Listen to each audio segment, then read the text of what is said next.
Agora vamos falar sobre 1917, ou se você preferir, 1917. É o filme do Sam Mendes, que está aí, ganhou o Globo de Ouro, fez a rapa por lá. Será que vai ser o bicho-papão do Oscar desse ano? Do Oscar 2020? Ó, aproveita aí e já assina o canal, aciona o sininho, porque você não pode perder nada desse Oscar. A gente vai correr com todos os filmes e aí a gente vai chegar lá no Oscar prontinho no dia 9 de fevereiro. Você vai estar com a gente no Oscar 2020.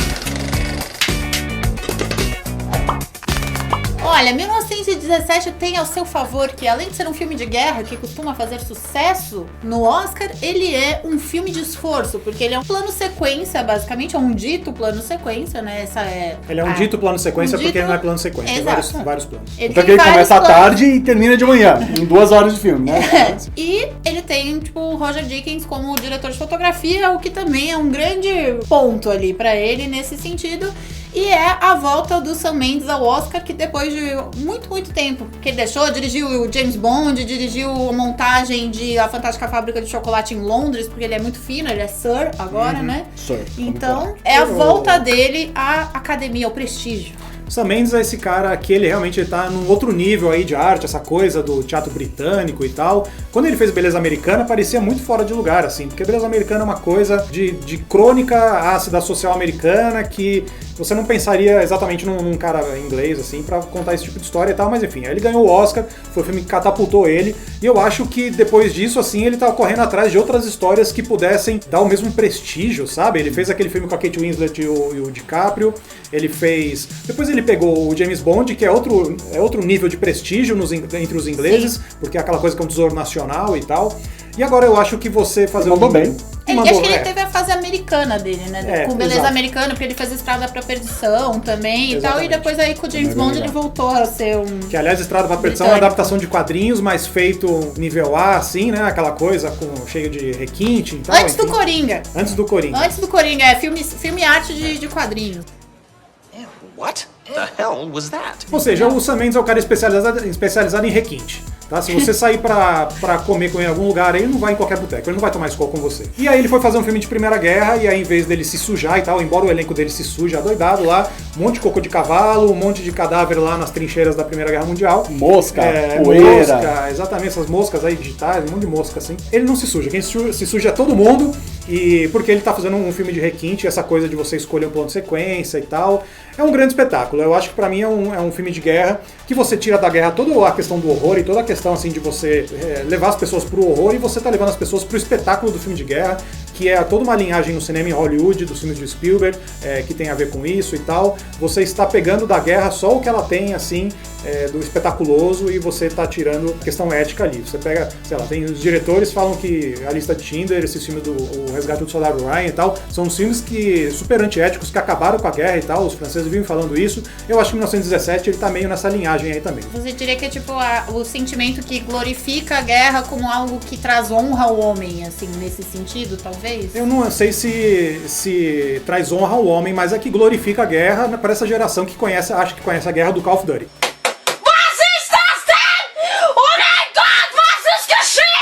Tem muita gente que fala assim, eu conheço de guerra, eu joguei todos os Call of Duty e tal. 1917 foi feito pra você, porque você não precisa pisar no campo de batalha, você não precisa pisar na merda do cavalo lá pra você achar que você conhece de guerra. Não. Então, mesmo essa coisa do plano sequência, você precisa ficar muito na perspectiva em primeira pessoa, acompanhar o ator nas costas, ou então mostrar o que você tá vendo. Terceira, né? Terceira, você tá sempre seguindo alguém, né? Mas você tá sempre mudando, porque você acompanha o cara de costas, terceira, aí você passa na frente pra você mostrar o que o cara tá vendo, porque se tivesse uma montagem tradicional, você corta e mostra o que o cara tá vendo. Então ele fica muito dependente. Fica muito dependente do posicionamento do ator, e isso tem muito a ver com videogame, porque nos videogames também acontece assim, você acompanha sempre um personagem só. Então eu acho que pra mim é um filme que vai mudando de mapas, assim como você muda de mapas num jogo de tiro em primeira ou terceira pessoa, especialmente naquela cena que tá à noite, que é tudo iluminado assim com os sinaleiros, os flares ali. Pra mim aquilo ali é muito mapa de jogo de guerra, sabe? Ou um mapa de campo de paintball. Pra mim é um grande filme de paintball. Pra mim é um grande filme de paintball. Pra mim, eu acho que nesse sentido, pra mim, ele peca pelo excesso de reveses porque ele faz os personagens passar, assim. Porque, beleza, tipo, são esses dois soldados que tem que entregar uma carta pra evitar que os soldados saiam em batalha pra salvar a vida porque era uma emboscada. E beleza, a mensagem, o propósito é muito simples, o plot é muito simples. Eu acho que no diálogo entre os personagens ele tira coisas boas, assim. Mas o negócio é que ele tem uma hora que fica um pouco exagerado, assim. Principalmente porque é um filme que as pessoas vão achar que é baseado em fatos. Quando ele não é, ele tá indicado a roteiro original, inclusive. Porque ele é uma série de desventuras que em determinado momento fica parecendo meio, sabe, o que a gente ficou falando que o filme lá do DiCaprio parecia Papaléguas. E aí fica isso, assim, e aí é videogame mesmo, assim, tá, você acha que tudo bem, tem mais um problema, sabe? Tipo, ele tem um momento de calma justamente pra te levar pra mais um problema. Ele precisa dar a passagem do tempo, porque eram 7 horas de caminhada, e ele tem que conter aquilo em 2 horas, então em determinado momento o cara vai apagar pra você ter esse. Então você entende que a estrutura de roteiro tá servindo ao objetivo, assim. Isso eu também acho que ele serve pra você tirar o peso da guerra, assim, sabe? Porque além de você fazer um filme que é todo baseado no virtuosismo e no exibicionismo de câmera, você tá fazendo um filme que é isso, você coloca o personagem pra passar por várias provações e tal. Isso na verdade esvazia, né? Tudo que você fala sobre a guerra em termos políticos, em termos de você estar junto de outras pessoas ali e tal, mesmo a camaradagem desse filme parece muito uma coisa assim de... tipo umas coisas bonitinhas de roteiro, assim, os diálogos de irmão e tal, mas puta, não acho verdadeiro, sabe? Eu acho que é mesmo um filme pra você colocar todo mundo ali que tá envolvido, o cara que é contra a regra, o cara que é o montador, você tá colocando todo mundo sob uma aprovação ali. E o elenco também. E nesse ponto é um puta filme, porque realmente, cara, o montador que tá indicado, o filme tá indicado à montagem, e é justo que esteja, porque são vários planos, inclusive, e o montador ele precisa pensar na transição pra parecer que continua sendo um plano sequência. O montador ele recebia as diárias pra decidir qual era o plano que eles iam usar, porque dependendo dessa decisão, dependendo dessa decisão, você vai começar o plano no dia seguinte. Então o cara que tinha que decidir num dia pro outro, que é um processo que nenhum montador no mundo inteiro faz, assim. Então os caras fazem do jeito muito ao contrário. O montador dá entrevista dizendo que ele abraçou isso por causa do desafio. E é isso, cara, é um grande desafio técnico, entendeu? Eu acho que o filme tá no Oscar por conta disso. Mas puta, eu não sei, cara, eu não vejo essa guerra tão limpa, assim, tão... Cara, ele mostra as coisas pior da guerra, assim, é lógico, cara, você vai comparar com a lista dos documentários, mas eu tava assistindo os trailers ontem, puta merda, cara, olha aqueles documentários, cara, eu não quero assistir esses filmes não, meu.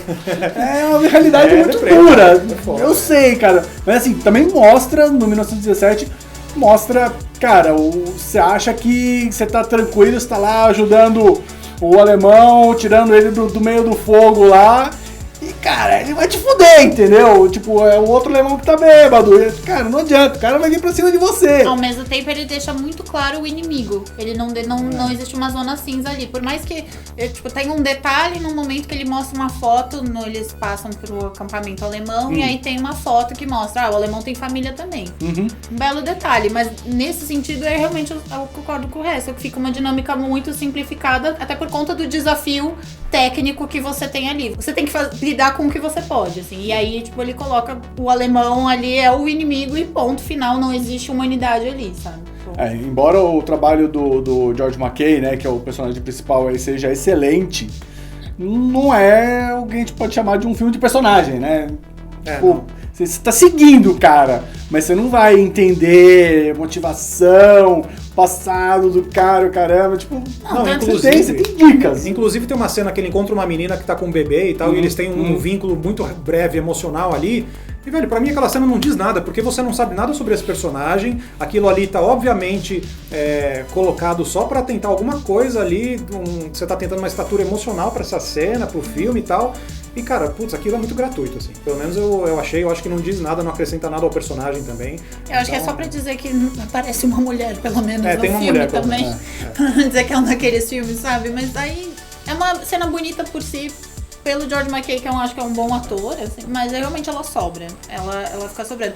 E aí, na dinâmica de pensar como um filme de videogame mesmo, ele também tem várias participações especiais, né? Porque você tem um baita elenco, os 2 atores principais são desconhecidos, mas você tem o Colin Firth, você tem o Benedict Cumberbatch, o Andrew Scott, Padre Gato.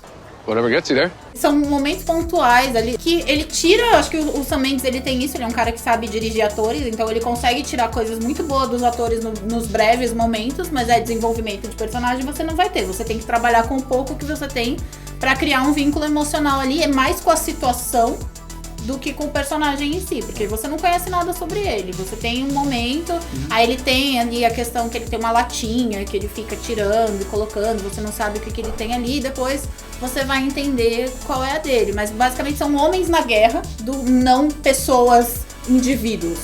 Sabe, Na hora que aparece os caras famosos, eu falo, nossa, é cinematic desse jogo aqui. O cara deu um descanso pro jogador descansar o controle um pouco, e aí vai ter esse personagem que vai explicar a trama, o próximo passo da trama pra você. É a fase. E aí você vai lá e passa a mudança de fase. Então é isso, acho que É é isso. isso, é. Se você cresceu com Call of Duty, aí você não precisa ir pra guerra, você acha que você entendeu tudo nos videogames, 1917 pode ser o filme pra você. Mas diga aí nos comentários se você já viu, porque afinal de contas é o último filme grande a estrear aí. É sim. Talvez muita gente não, não e tenha é uma assistido. experiência cinematográfica também. Eu acho que vale a pena ver você ver cara, no cinema. Quanto maior a tela, melhor. O som tem que ser foda. Vai lá. É o único jeito tem de que ver ver no, tem que ver no cinema. Ele vai. Eu acho que você não sabe, ver em casa não seria Não é a mesma coisa, assim. Então.